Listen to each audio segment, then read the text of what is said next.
वर्णिवेशरमणीय दर्शनं मन्दहासरुचिराननाम्बुजं पूजितं सुरु नरोत्तमैर्मुदा धर्मनन्दनमहं विचिन्तये।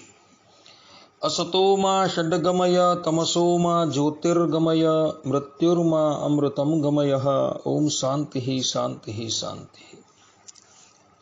अस्मद्गुरु समारंभां नाथयामुनमध्यमां लक्ष्मीवल्लभपर्यन्तां वंदे गुरु परंपरा। આજની જ્ઞાન સભાની અંદર પધારનારા બધા જ ભગવત ભક્તોને વેદાંતાચાર્ય, પુરાણ ઇતિહાસાચાર્ય અને ફિલોસોફી શાસ્ત્રી રાકેશભાઈના હિતપૂર્વક જય સ્વામિનારાયણ। ભક્તો, આજની આ જ્ઞાન સભાની અંદર આપણે બધા શ્રીમદ ભાગવતના દસમ સ્કંદના 50 થી 52માં અધ્યાયની અંદર દ્વારકા નગરીની ઉત્પત્તિની કથા આવે છે। તો એ દ્વારકા નગરીની ઉત્પત્તિની કથા, રાજા રૈવતનું ચરિત્ર તથા રાજા રૈવતાચલ અર્થાત કે ગિરનાર પર્વતને સૌરાષ્ટ્રની અંદર કેવી રીતના લાવ્યા તથા રૈવતાચલ ગિરનારના પ્રાગટ્યની કથા જે છે એ શ્રવણ કરશું। તો બધા જ શ્રોતાઓ આ કથા જે છે એ એકાગ્ર મને શ્રવણ કરે અને એને આત્મસાત કરી લે। શ્રીમદ ભાગવતની અંદર તથા ગર્ગ સંહિતાની અંદર એક કથા આવે છે કે જરાસંધના વારંવાર મથુરાની ઉપર આક્રમણ થતા જોઈ ભગવાન શ્રી કૃષ્ણએ દેવોના શિલ્પી વિશ્વકર્માને પોતાની પાસે બોલાવ્યા અને તેમને કહ્યું કે હે દેવ શિલ્પી, ભારત વર્ષના પશ્ચિમ તટની ઉપર સમુદ્રના મધ્યની અંદર એક દ્વીપ છે। તો એ દ્વીપની ઉપર તમે એક સુંદર મજાના નગરનું નિર્માણ કરો। અને ભગવાન શ્રી કૃષ્ણની આજ્ઞા થતા દેવશિલ્પી વિશ્વકર્માજીએ જેની અંદર સુંદર સુંદર દ્વાર છે એવી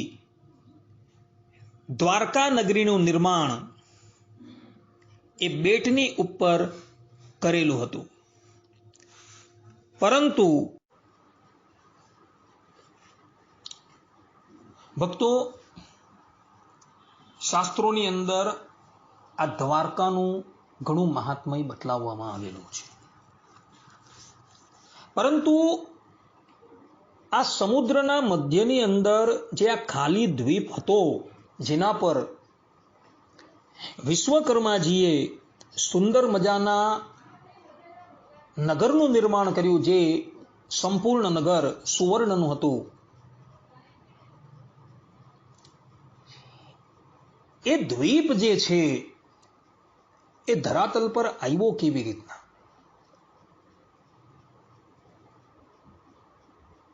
તથા પૂર્વે આ દ્વીપની ઉપર કોણ રાજ કરતું હતું વગેરે બધી જ બાબતો જે છે એ ગર્ગ સંહિતાની અંદર દ્વારકા ખંડના 9મા અધ્યાયની અંદર લખેલી છે। તથા બરાબર દ્વારકાની સમીપની અંદર જે ગિરનાર પર્વત, જેનું પૌરાણિક નામ છે રૈવતાચલ, એ ત્યાં કેવી રીતના આવ્યો, આ બધી જ કથા જે છે એ ગર્ગ સંહિતાની અંદર દ્વારકા ખંડના 9મા અધ્યાયની અંદર તથા 14મા અધ્યાયની અંદર લખેલી છે। વાત એવી હતી કે મનુ મહારાજ જે છે, વૈવસ્વત મનુ,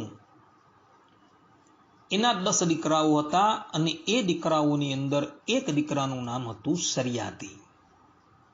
અને આ સરિયાતી જે છે તેને 3 પુત્રો થયા હતા,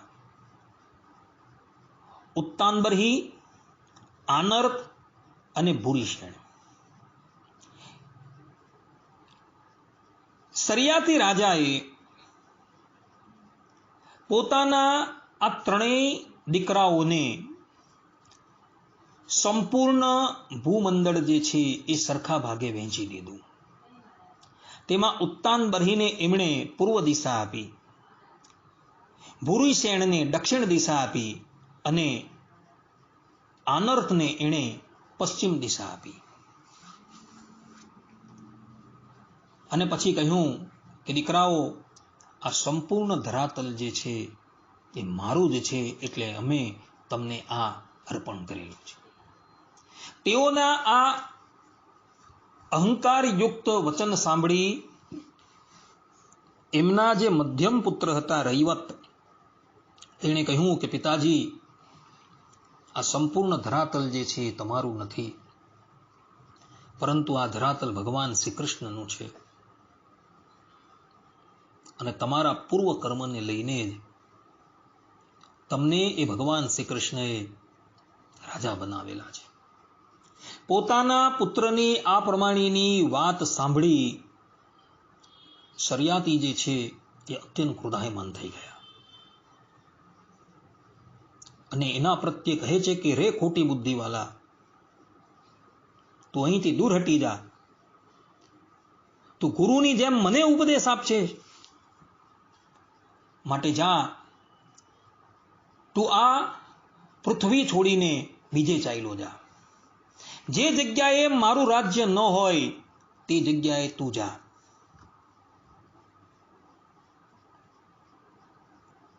આ પ્રમાણે પિતાની આજ્ઞા થતા આનર્ત જે છે એ પિતાજીના ચરણમાં વંદન કરીને ત્યાંથી નીકળી જાય છે. આનર્ત જે છે એ ભગવાનના બહુ મોટા ભક્ત હતા. ત્યારબાદ એ પશ્ચિમ દિશાની અંદર આવેલા સમુદ્રના તટ ઉપર આવે છે અને ત્યાં આવી 10,000 વર્ષ પર્યંત તપસ્યા કરે છે.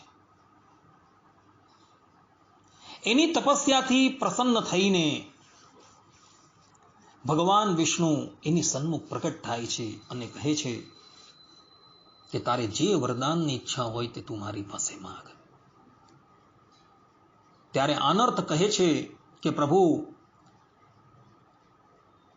મારા પિતાજીની જેટલી ભૂમિ છે એને બાદ કરતા બીજી કોઈ ભૂમિ હોય તો તમે મને આપો.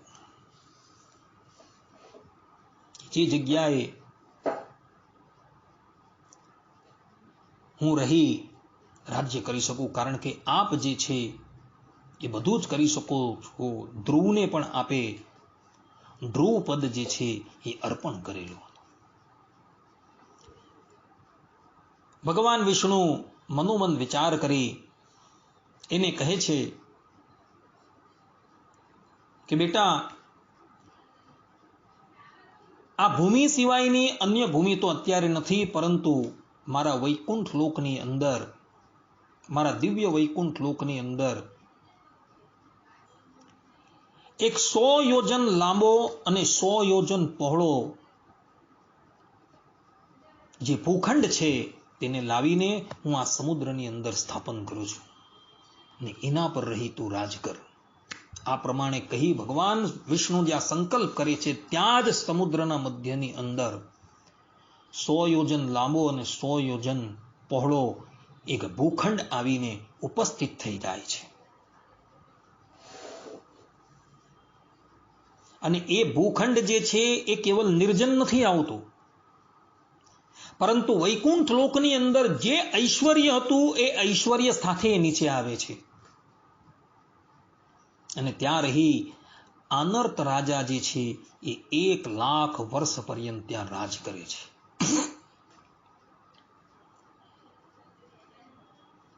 શરિયાતીને જ્યારે આ બાબતના સમાચાર પ્રાપ્ત થાય છે ત્યારે એ પણ આશ્ચર્યચકિત થઈ જાય છે.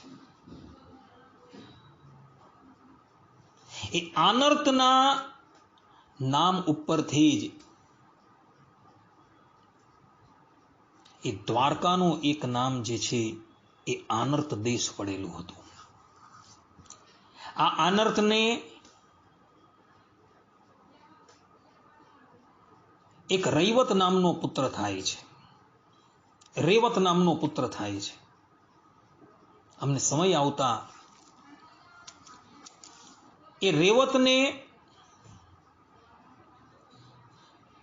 આ આનર્ત દેશનું રાજ્ય આપી ત્યાંથી એ ભગવાનના ધામમાં જતો રહે છે. આ પ્રમાણેની કથા જે છે એ ગર્ગ સંહિતાની અંદર દ્વારકા ખંડના અધ્યાય 9 આવે છે. દ્વારકાની સમીપની અંદર જ રૈવતાચલ પર્વત આવેલું છે, જેનું એક નામ ગિરનાર છે. એની પણ ઉત્પત્તિની કથા જે છે એ ગર્ગ સંહિતાની અંદર દ્વારકા ખંડના 14મા અધ્યાયની અંદર આવેલી છે. વાત એવી હતી કે ગૌતમ ઋષિનો એક પુત્ર હતો જે ઘણો મેધાવી અને બુદ્ધિમાન હતો અને ભગવાન વિષ્ણુનો ભક્ત હતો. એણે 10 લાખ વર્ષ પર્યંત વિંધ્યાચલ પર્વત પર રહીને તપસ્યા કરી. એક દિવસની વાત છે.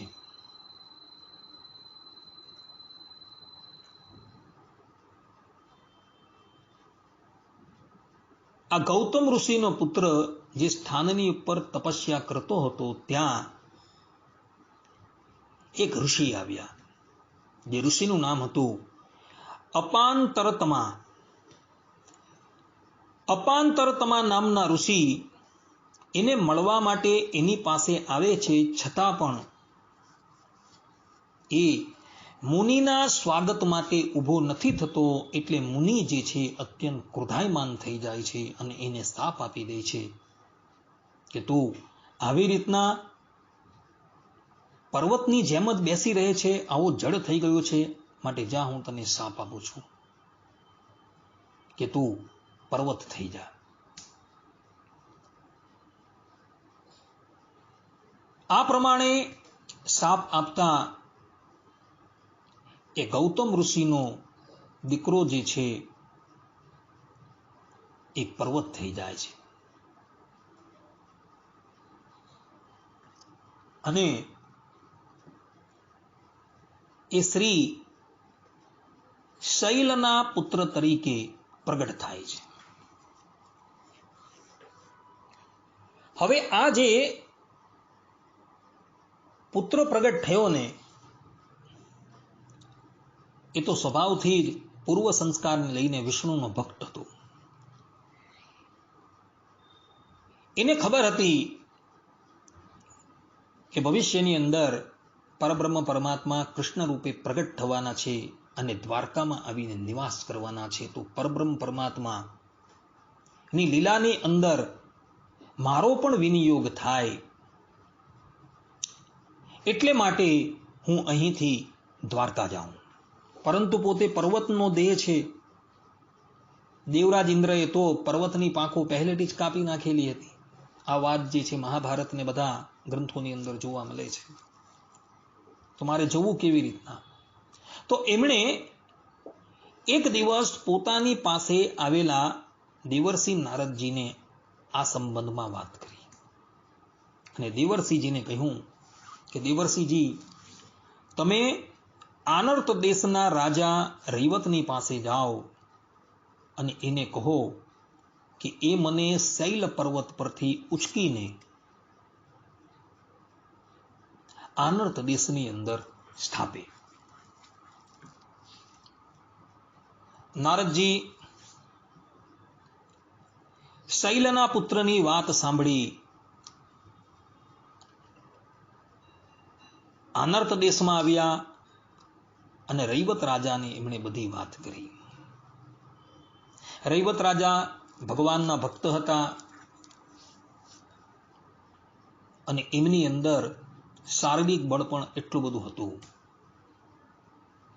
કારણ કે એ પોતે યોગી પણ હતા અને યોગી જે છે એ મોટું રૂપ પણ ધારણ કરી શકે છે.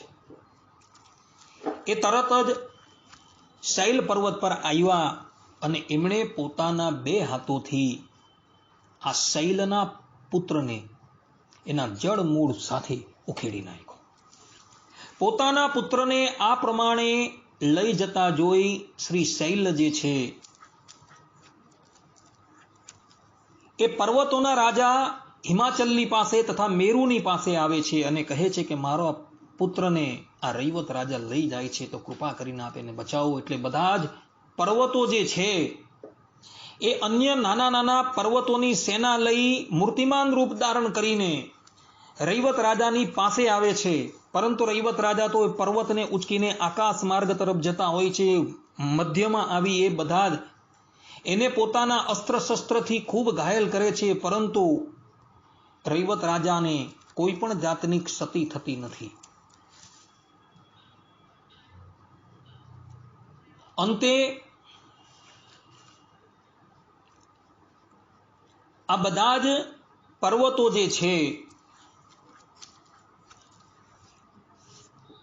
એ રૈવત રાજાની ઉપર અતિશય બાણોની વૃષ્ટિ, અસ્ત્ર શસ્ત્રની વૃષ્ટિ કરે છે. એટલે રૈવત રાજાને અત્યંત પીડા થાય છે. પોતાના ભક્તને આ પ્રમાણેની પીડા આપતા જોઈ કરુણાનિધિ ભગવાન શ્રી કૃષ્ણ જે છે એ ત્યાં આકાશ માર્ગમાં આવીને ઉપસ્થિત થઈ જાય છે. અને તે વખતે આ રૈવત રાજાને ભગવાન શ્રી કૃષ્ણ પોતાનું ઉત્કૃષ્ટ તેજ જે છે એ પ્રદાન કરે છે અને એને અભયદાન આપે છે અને પછી ત્યાંથી અંતર્ધાન થઈ જાય છે. ભગવાનનું તેજ જેણે ધારણ કરેલું છે એવા રૈવત રાજા પછી તો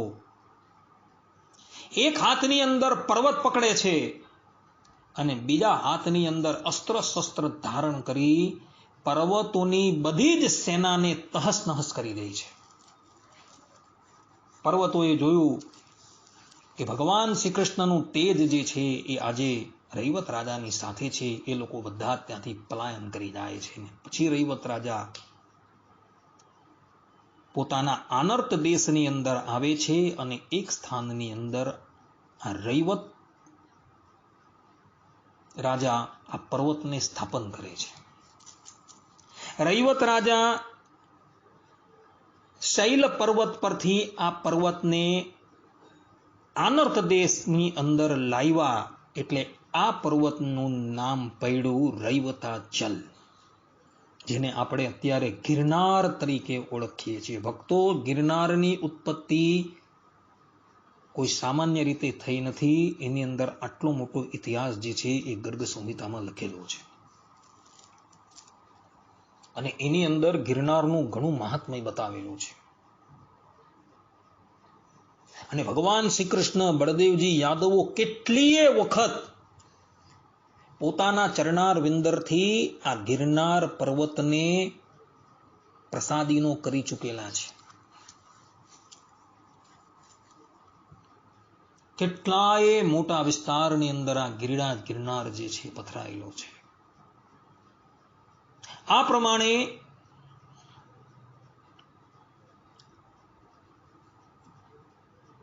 શાસ્ત્રોમાં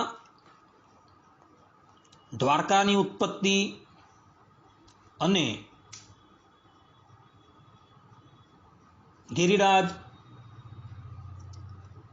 ગિરનારની ઉત્પત્તિની કથા આવે છે.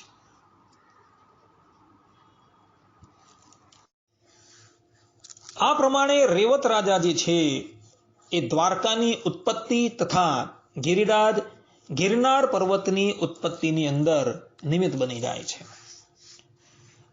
આ રેવત રાજાને 100 દીકરા હતા અને એની અંદર જ્યેષ્ઠ પુત્ર જે હતો તેનું નામ હતું કકુદમી. અને આ કકુદમીને ત્યાં જ બલરામજીના ભાર્યા રેવતીજીનું પ્રાગટ્ય થાય છે અને એ રેવતીજીના લગ્ન જે છે એ બળદેવજીની સાથે થાય છે. કોઈ વ્યક્તિને એવો સંશય થાય કે આ રેવત રાજા તથા કકુદમીનો કાળ જે છે એ અને બલરામજીના કાળ વચ્ચે તો ઘણું મોટું અંતર છે, તો એના લગ્ન અર્થાત કે રેવતીના લગ્ન બળદેવજીની સાથે કેવી રીતના થયા? તો આ સંબંધની અંદર પણ શ્રીમદ ભાગવતના 9મા સ્કંદના 3ય અધ્યાયની અંદર એક કથા આવે છે. એક સમયની વાત છે. આ રેવત રાજાના પુત્ર કકુદમી પોતાની સર્વગુણ સંપન્ન પુત્રીને લઈને બ્રહ્મલોકની અંદર જાય છે. તે વખતે બ્રહ્મલોકનો માર્ગ જે છે એ લોકોને માટે ખુલ્લો હતો. બ્રહ્મલોકની અંદર ગંધર્વનું સંગીત જે છે એ ચાલતું હતું.